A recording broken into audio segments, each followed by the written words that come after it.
سابق D G ISI فیض حمید کو 14 سال قید بامشقت کورٹ مارشل مکمل ہونے پر سزا سنائی گئی۔ اطلاق آج سے ہوگا۔ ISPR کے مطابق فیلڈ جنرل کورٹ مارشل نے تمام قانونی دفعات کی تعمیل کی۔ ملزم کو اپنی پسند کی دفاعی ٹیم کے حقوق سمیت تمام قانونی حقوق فراہم کیے گئے۔ ملزم کو متعلقہ فورم پر اپیل کا حق حاصل ہے۔ بیان میں کہا کہ ملزم پر سیاسی سرگرمیوں سمیت 4 الزامات کے تحت مقدمہ چلایا گیا۔ آفیشیل سیکرٹ ایکٹ کی خلاف ورزی، اختیارات اور سرکاری وسائل کا غلط استعمال، لوگوں کو غلط طریقے سے نقصان پہنچانے کے مقدمات شامل تھے۔ طویل قانونی کارروائی کے بعد ملزم کو تمام الزامات میں قصوروار پایا گیا۔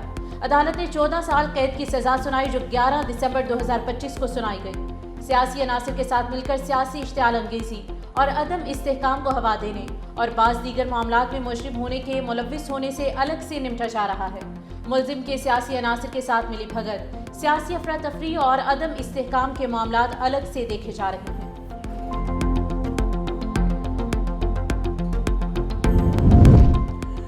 فیض حمید کے خلاف کیس میں کب کیا ہوا؟ 12 اگست 2024 میں فیلڈ جنرل کورٹ مارشل کی کارروائی کا آغاز ہوا۔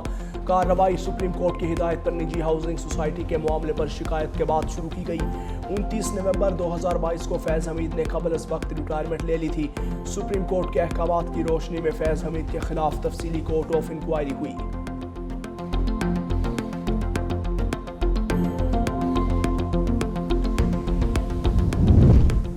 فیض حمید کا نام پہلی مرتبہ 2017 میں منظر عام پر آیا۔ کل عدم TLP کا دھرنا ختم کرانے میں کردار ادا کیا۔ 2019 میں ISI سربراہ کے طور پر تعیناتی سامنے آئی۔ 2021 میں کابل کے سرینا ہوٹل میں خبروں کا مرکز بنے۔ چائے پیتے ہوئے ان کی تصویر نے عالمی میڈیا کی توجہ حاصل کی۔ پنجاب کے ضلع چکوال سے تعلق رکھنے والے فیض حمید فوج میں 76 لانگ کورس سے پاس آؤٹ ہوئے بلوچ ریجمنٹ کا حصہ بنے۔ اکتوبر 2021 میں ان کی بطور کور کمانڈر پشاور تعیناتی ہوئی۔ 10 ماہ بعد کور کمانڈر بہاولپور مقرر کیا گیا۔ GHQ میں ایڈجوائنٹ جنرل کے عہدے پر فائز رہے۔ نومبر 2022 میں عاصم منیر کی آرمی چیف نامزدگی سے پہلے از وقت ریٹائرمنٹ لے لی۔ قوم برسوں فیض حمید اور جنرل باجوہ کے بوئے ہوئے بیجوں کی فصل کاٹے گی۔ وزیر دفاع خواجہ آصف کا رد عمل، کہا اللہ ہمیں معاف کرے، اللہ طاقت اور اقتدار کو اللہ کی عطا سمجھ کر مخلوق کے لیے استعمال کی توفیق عطا فرمائے، خوف خدا حکمرانوں کا شیوا بنے۔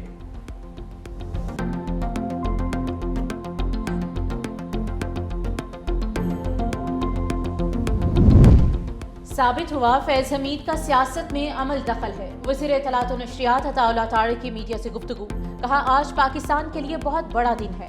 فیض حمید PTI کے سیاسی مشیر بھی تھے۔ انہوں نے اپنے اختیارات کا ناجائز استعمال کیا۔ خود کو سیاست میں ملوث کرنے والوں کو سزا ہوئی۔ آج لوگوں کے ساتھ ظلم کرنے والوں کو سزا ہوئی ہے۔ فوج میں خود احتسابی کا عمل مضبوط ہے۔ فوج میں خود احتسابی کے عمل کی مثال سب نے دیکھ لی۔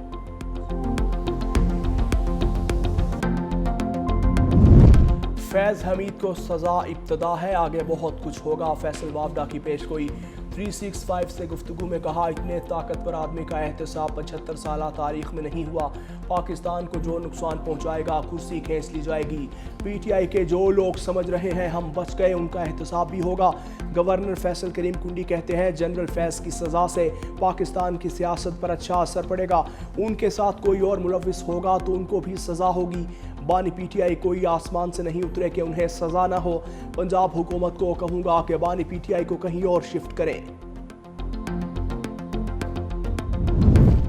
وزیراعظم ٹیکس اہداف کے حصول کے لیے ان ایکشن، ٹیکس ٹو GDP شرح کے 11% ہدف، ٹیکس نیٹ کی وسعت اور ٹیکس انفورسمنٹ کو یقینی بنانے کی ہدایت۔ وزیراعظم شہباز شریف کی زیر صدارت FBR کے امور پر جائزہ اجلاس، کسٹم کلیئرنس میں جدید ٹیکنالوجی اور AI کے استعمال سے پیش رفت کی پذیرائی، درآمدات اور برآمدات کی کلیئرنس مزید تیز کرنے کا حکم، سگریٹ سازی کی غیر قانونی فیکٹریز کے خلاف FBR اور قانون نافذ کرنے والے اداروں کی کارروائیوں کی تعریف، صوبائی حکومتوں کو FBR کے ساتھ مکمل تعاون جاری رکھنے کی بھی ہدایت، سیل ٹیکس ری فنڈ کی بروقت ادائیگی یقینی بنانے، غیر قانونی سگریٹ ضبط اور ٹیکس کے زیر التوا مقدمات کی پیش رفت پر بریفنگ دی گئی۔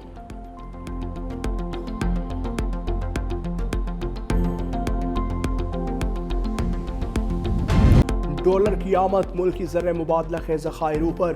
IMF نے پاکستان کو 1 ارب 20 کروڑ ڈالر کی قسط جاری کر دی۔ اسٹیٹ بینک نے عالمی مالیاتی فنڈ سے قسط ملنے کی تصدیق کر دی۔ اسٹیٹ بینک کا کہنا ہے پاکستان کو 20 کروڑ ڈالرز موسمیاتی تبدیلی سے نمٹنے کے لیے جاری کیے گئے۔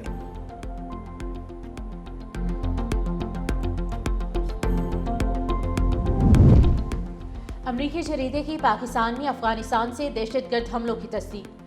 ڈپلومیٹ کے مطابق افغانستان میں موجود TTP قیادت کی ہدایت پر پاکستان میں دہشت گردی مسلسل جاری ہے۔ افغان سرزمین سے منظم حملوں نے دونوں ممالک کے تعلقات کو شدید نقصان پہنچایا۔ طالبان TTP کے خلاف کارروائی کی سیاسی خواہش اور صلاحیت دونوں سے محروم ہیں۔ داعش خراسان کی افغانستان میں بڑھتی ہوئی طاقت طالبان حکومت کے لیے بڑا خطرہ ہے۔